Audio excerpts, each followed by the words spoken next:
staff developer of Marsiling Secondary School. Very briefly, I would like to share on the curriculum innovation attempted by a group of Tamil teachers in our school. Basically, this curriculum innovation was conceptualized when the Tamil teachers got together to find ways to bring about the joy of learning of the Tamil language, especially for our profile of students in Marsiling Secondary School. We found that didactic teaching methods were not engaging the students and they did not have a love for learning of the language.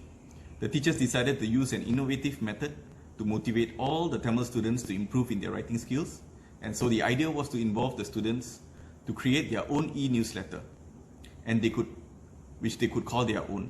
Based on the proficiency and writing level of the students, they could attempt any type of article of their choosing and interest. After implementing this idea in 2019, it was indeed very heartening to see that the written skills of the students had significantly improved. The idea was conceptualized as a team with many hours of deliberation of the design of the e-newsletter that could support the main objectives. It had to be a concept that all students could understand and execute. It would require careful and skillful facilitation by the teachers, which will ensure that the students will continue to be engaged and not give up. Students also had to acquire some technical skills in the process to be able to have something fit for publication. A redesign of the Tamil language curriculum to incorporate this idea was also challenging, with many learning outcomes that were expected of the students. Parents were also very used to seeing certain types of assignments from their children, and the communication was also needed. The first attempt at the e-newsletter was also very challenging for the teachers, but they persevered and delivered. Throughout the whole process of conceptualizing the content for the e-newsletter, students were also involved so that they could also collaborate and share ideas from their point of view and interest. This was very engaging to the students as they felt that they too had a voice in the design. Besides this, importance was also given to quality classroom learning and to identify exemplary work to be published in the e-newsletter. If you look at the final outcome of the e-newsletter, every student is represented and no contribution is too small. This was the message that the teachers tried to imbue so that the students would be motivated and proud of their work. To find out more about this innovation, please feel free to talk to the Tamil teachers of Marsiling Secondary School. Finally, I would like to congratulate the MSS Tamil language team for presenting at the Mother Tongue Languages Symposium this year. Your effort goes a long way in promoting the Tamil language as a living language and encourages our students to learn and love the language. Your sharing of your innovative and engaging pedagogy will no doubt inspire the community of Tamil teachers on the possibilities and affordances of your idea. I wish you all the best.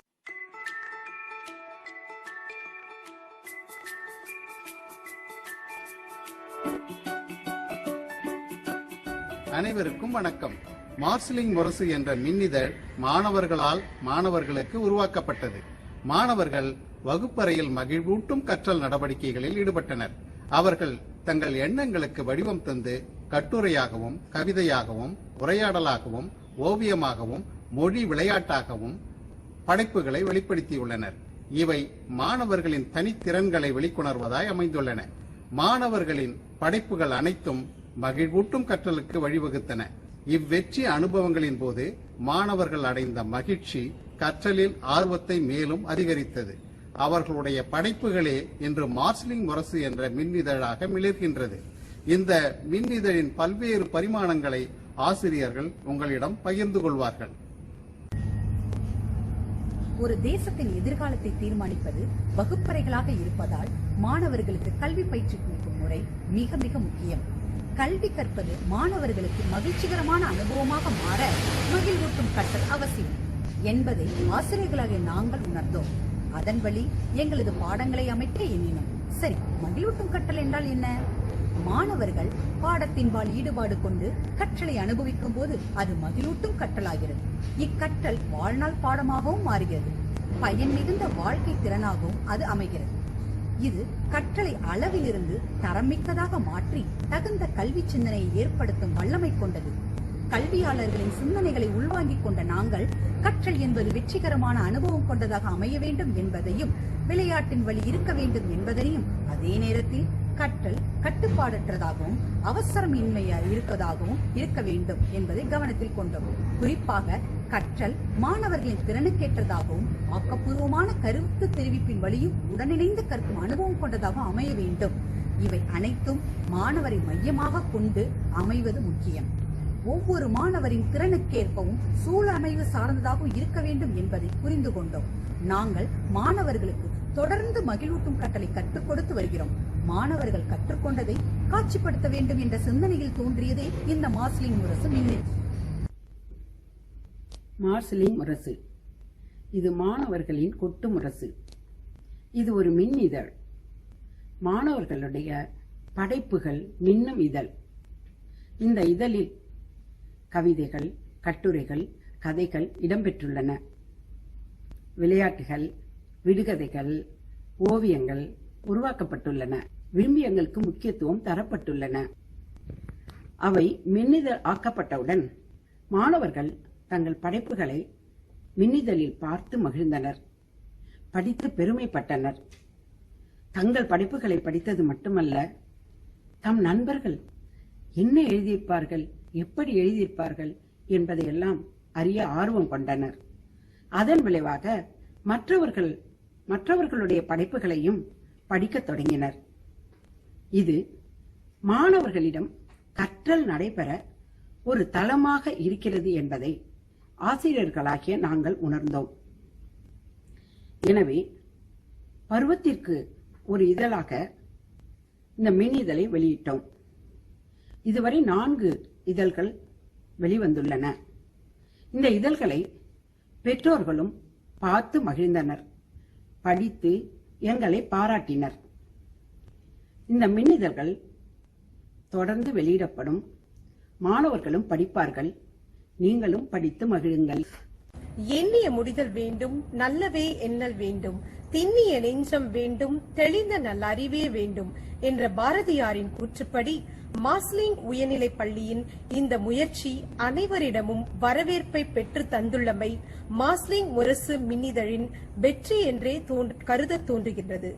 மாணவர்களுக்கு மிகப்பெரிய கற்றல் தளமாக இது இருப்பது மட்டுமல்லாமல், ஆசிரியர்கள் மாணவர்களை அறிந்து கொள்வதற்கும் அவர்களின் திறமைகளை புரிந்து கொள்வதற்கும் ஓர் அடித்தளமாக அமைந்தது இந்த மின்னிதழ்.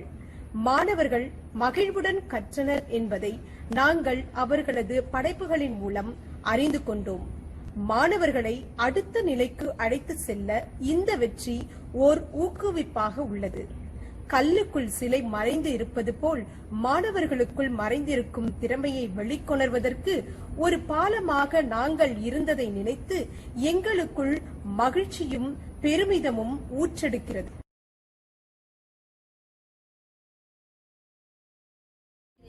அழகு செய்கின்றன. நாடு, நட்பு போன்ற தலைப்புகளில் அழகான கவிதைகள் இம்மின்னிதழில் இடம்பெற்றுள்ளன. அவற்றுள் ஒன்று இதோ. தீக்ஷாவின் நாடு என்ற தலைப்பிலுள்ள கவிதையில், நாடே, நான் அமைதியாய் வாழ்ந்திட அனைத்தும் தந்தாய், நான் உனக்கு என்ன செய்வேன் என்று கேட்கிறார். பிறகு அவரே பதிலும் கொடுக்கிறார். நற்கல்வி கற்று நல்லொழுக்கத்துடன் வாழ்ந்து நாளும் நல்ல பெயரினை ஈட்டிடுவேன் என்று கவிதையை முடிக்கிறார். மாணவர்களாகிய நமக்கு நம் கடமை என்னவென்று காட்டுகிறார். நம் நாடும் ஒரு தாய்தான். அவருக்கு நாம் நல்ல பிள்ளையாக இருந்தால் பிடிக்கும் அல்லவா? அதுபோல் நம் நல்ல பிள்ளையாக இருப்பது இந்த நாட்டு தாய்க்கும் பிடிக்கும் என்பதை உணர்ந்து எழுதியிருப்பது எனக்கு மிகவும் பிடித்திருக்கிறது. கவிதைகள் மட்டுமில்லாமல் பல கதைகளும் நம் கலாச்சாரம் சார்ந்த படைப்புகளும் இந்த மின் இதழில் இடம்பெற்றுள்ளன. ஒவ்வொரு இதழும் வித்தியாசமாக உள்ளது. அவற்றை படிக்கும் பொழுது நான் புதிய தகவல்களை தெரிந்து கொண்டேன். மாணவர்களாகிய நாங்கள் எங்களுக்கு பிடித்தது என்னவோ அதை சுதந்திரத்துடன் செய்து முடித்தோம். படித்து பாருங்கள், உங்களுக்கு நிச்சயம் பிடிக்கும். நன்றி, வணக்கம். என்னுடைய பெயர் த்ரிஷா. உயர்நிலை 4 வழக்க நிலையில் படிக்கிறேன். கடந்த ஆண்டு என் ஆசிரியர் சிறுகதை, கவிதை, திறனாய்வு, உரையாடல் போன்றவற்றை எப்படி படைப்பது என்பதை எங்களுக்கு கற்றுக் கொடுத்தார். நாங்களும் மகிழ்வுடன் கற்றுக்கொண்டோம். எனக்கு படைக்க வேண்டும் என்ற ஆசை உதித்தது. என்னுடைய படைப்புகளை ஆசிரியரிடம் வழங்கினேன். என் படைப்புகளை மின்னிதழில் இடம்பெற செய்ததற்கு மிக்க நன்றி. அனைத்து இதழ்களும் இணையத்தில் இருப்பதால் பெருவிரைவு ரயில் வண்டியில் பயணம் செய்யும் போது என்னால் படிக்க முடிகிறது. பல புதிய செய்திகளையும் நான் அறிந்து கொள்கிறேன். நீங்களும் இந்த செய்திகளை படித்து மகிழுங்கள். நன்றி, வணக்கம். உயர்நிலை 3 படிக்கிறேன். படைப்பாற்றல் என்பது எல்லோருக்கும் வருவது. எல்லோருக்கும் எழுத்தாளராக முடியாது, அதற்கு அதிக திறமை வேண்டும் என்று கூறுவார்கள். இது உண்மையாக இருக்கலாம். ஆனால் மகிழ்வாக விரும்பி செய்தால் எல்லாராலையும் முடியும் என்பது என் கருத்தாகும். இந்த மின் இதழில் உள்ள படைப்புகள் நாங்கள் விரும்பி மகிழ்வாக செய்தாகும். இதுதான் எழுத வேண்டும் என்ற கட்டாயம் இல்லை. எங்களுக்கு பிடித்ததை பிடித்த வடிவத்தில் எழுதி எங்களுக்கு சுதந்திரம் இருந்தது. எனவே ஒவ்வொருவருக்கும் பிடித்ததை மகிழ்வாக எழுதி கொடுத்தோம். நான் சீன புத்தாண்டை பற்றி எழுதினேன். பிற பண்பாட்டை மதிப்பதும் அதை பற்றி தெரிந்து கொள்ள வேண்டும் என்பது அவசியமாகும். எனக்கு பல சீன நண்பர்கள் இருக்கிறார்கள். அவர்கள் எல்லாம் என்னிடம் அன்பாக இருப்பார்கள். சீன புத்தாண்டின் போது நான் என் சீன நண்பர்களுடைய வீட்டுக்கு சென்று இருந்தேன். எனவே சீன புத்தாண்டை பற்றி என்னால் நன்கு எழுத முடிந்தது. இதழில் என் படைப்பை படித்து மகிழ்ந்தேன். என் நண்பர்கள் இந்த இதழில் எழுதி கொடுத்து இருந்தனர். அவை இந்த இதழில் வெளிவந்து உள்ளன. அவற்றையும் நான் ஆர்வத்துடன் படித்தேன். மகிழ்ச்சியாக இருந்தது. நாங்கள் தொடர்ந்து எழுதுவோம். நன்றி, வணக்கம். என் பேரு இசாக். நான் 1 and 2 மாணவர்.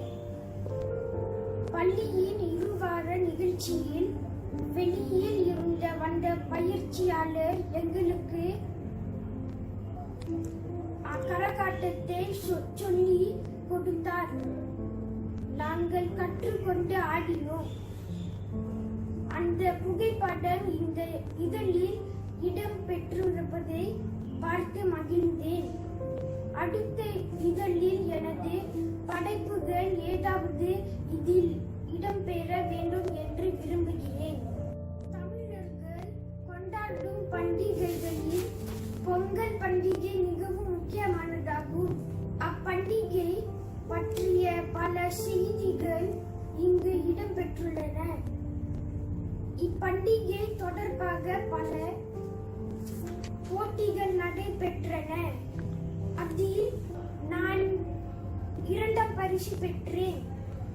நான் வரைந்த ஓவியமும் இந்த இதழில் இடம்பெற்றுள்ளது. அதை பார்த்து நானும் எனது பெற்றோரும் மகிழ்ந்தோம். நன்றி. எங்கள் பள்ளியில் ஒரு மின்னிதழை வெளியிட்டிருக்கிறார்கள். அதில் நானும் என்னோட நண்பர்களும் மகிழ்ச்சியாக கதைகள் மற்றும் கவிதைகள் எழுதியுள்ளோம். நாங்கள் எழுதி தந்ததை ஆசிரியர்கள் செம்மைப்படுத்தி வெளியிட்டிருப்பதை பார்த்து மகிழ்ந்தோம். எனது படைப்பு வெளிவந்துள்ளதை பார்த்து நானே ஆச்சரியப்பட்டேன். காரணம், நான் இப்படி எழுதுவேன் என்று எனக்கே தெரியாது. இப்பொழுது மேலும் எழுத ஆர்வம் கொள்ளுது. இந்த இதழில் நாங்கள் மகிழ்வாக செய்த மாணவர்களின் கோலங்கள் உங்களை வரவேற்கிறது. குறுக்கெழுத்து போட்டி உங்களை விளையாட அழைக்கிறது. உங்களுக்கு சுற்றுலா செல்ல விருப்பமா? மசுதாஸ்ரீ எழுதியுள்ள பயண கட்டுரையை படியுங்கள். இலவசமாக தைவான் சென்று விடலாம். தைவானில் பார்க்க வேண்டிய இடங்களை நம் கண்முன் கொண்டு வந்து நிறுத்தியுள்ளார் வசுதாஸ்ரீ. நன்றி, வணக்கம். எந்த ஒரு செயலையும் நாம் மகிழ்வுடன் செய்யும் போது அது மிகுந்த பயனை அளிக்கின்றது. அதுபோலவே கற்றலும் மகிழ்வுடன் நடைபெற்றால் அது நம் மனதில் ஆழமான இடத்தை பெற்றுவிடும். இன்றைய சூழலில் மாணவர்கள் தங்களது பாடத்தை மகிழ்வுடன் கற்கவே விரும்புகின்றனர். இதனை கருத்தில் கொண்டு மார்சிலிங் உயர்நிலை பள்ளி மாணவர்களாகிய எங்களுக்காக கடந்த 2019ஆம் ஆண்டு மார்சிலிங் முரசு மின்னிதழ் தொடங்கப்பட்டது. இந்த காணொளியில் மார்சிலிங் உயர்நிலை பள்ளியில் நடைபெற்ற தமிழ் துறை சார்ந்த நிகழ்ச்சிகளை பற்றியும் பள்ளிக்கு அப்பாற்பட்ட நிகழ்ச்சிகளில் மாணவர்கள் கலந்து கொண்ட செய்திகளையும் காணலாம். முதலில் மார்சிலிங் உயர்நிலை பள்ளியில் 2019 மற்றும் 2020ஆம் ஆண்டுகளில் நடைபெற்ற பொங்கல் விழா. இவ்விழா மாணவர்கள் தமிழ் பாரம்பரியத்தையும் பண்பாட்டையும் பறைசாற்றும் விதமாக ஏற்பாடு செய்யப்பட்டது. இதில் மாணவர்கள் சில பொறுப்புகளை ஏற்றுக்கொண்டு நிகழ்ச்சியை திறம்பட செய்து முடித்தனர். மேலும் மற்ற இனத்து மாணவர்களுக்கும் பொங்கல் பற்றிய செய்திகளை எடுத்துரைத்தனர். அடுத்ததாக இவ்விரு ஆண்டுகளிலும் மாணவர்கள் கற்றல் பயணமாக லிட்டில் இந்தியாவிற்கு சென்று பொங்கல் பற்றிய தகவல்களை அறிந்து கொண்டதை இங்கு காணலாம். இந்த கற்றல் பயணத்தின் மூலமாக மாணவர்கள் அனுபவங்களின் வாயிலாக கல்வி அறிவை பெற்றுக் கொண்டது மிகவும் சிறப்பானதாக அமைந்தது என்பது குறிப்பிடத்தக்கது. அடுத்து அகமது இப்ராஹிம் பள்ளியில் பொங்கல் சார்பாக நடைபெற்ற விழாவினை பற்றியும் அதை தொடர்ந்து நடைபெற்ற போட்டியை பற்றிய புகைப்படங்களையும் இங்கு காணலாம். 2019 முதல் பரிசையும் 2020 ஊக்க பரிசையும் மார்சிலிங் மாணவர்கள் பெற்றனர் என்பது குறிப்பிடத்தக்கது. அது மட்டுமல்லாமல் இவ்விரு ஆண்டுகளிலும் மார்சிலிங் மாணவர்கள் மார்சிலிங் சமூக மன்றத்தின் சார்பாக நடத்தப்பட்ட பொங்கல் விழாவில் பொதுமக்களுக்கு பூ கட்டுதல், தோரணம் பின்னுதல் போன்றவற்றை கற்றுக் கொடுத்தது மட்டுமல்லாமல் பொங்கல் பற்றிய செய்திகளை அழகாக விளக்கி அனைவரின் பாராட்டினையும் பெற்றனர். அடுத்ததாக இருவார தாய்மொழி விழாவில் மார்சிலிங் பள்ளி மாணவர்கள் வடை தட்டுவது எப்படி என்றும் தமிழரின் உணவு வகைகளை பற்றியும் அறிந்து கொண்டனர். மேலும் தோரணம் கட்டுதல், யோகா பயிற்சி, கரகாட்டம், ஒயிலாட்டம் போன்றவற்றை தமிழ் மாணவர்கள் கற்றுக்கொண்டது மிகவும் சிறப்பாக இருந்தது. இறுதியாக மாணவர்களின் பேச்சாற்றலை வளர்க்கும் விதமாக மார்சிலிங் பள்ளியின் தமிழ் துறை தமிழ் மொழி பண்பாட்டு கழகத்துடனும் டோஸ்ட் மாஸ்டர்ஸ் இன்டர்நேஷனல் சிங்கப்பூர் இயக்கத்துடனும் இணைந்து மாணவர்களின் பேச்சு திறனை வளர்க்கும் பட்டறை ஒன்றை இவ்விரு ஆண்டுகளில் நடத்தியது. இதில் மாணவர்கள் மிகுந்த ஆர்வத்துடன் கலந்து கொண்டனர். இந்த பட்டறை வாய்மொழி திறனை வளர்க்க உதவியதாகவும் தமிழ் மொழியை வாழும் மொழியாக மாற்ற வழிவகை செய்ததாகவும் மாணவர்கள் கருத்து தெரிவித்தனர். இந்த மின்னிதழ் பயணம் இன்னும் பல பயணங்களாக தொடரும் என்பதில் எவ்வித ஐயமும் இல்லை. தமிழை நேசிப்போம், தமிழில் பேசுவோம். நன்றி, வணக்கம்.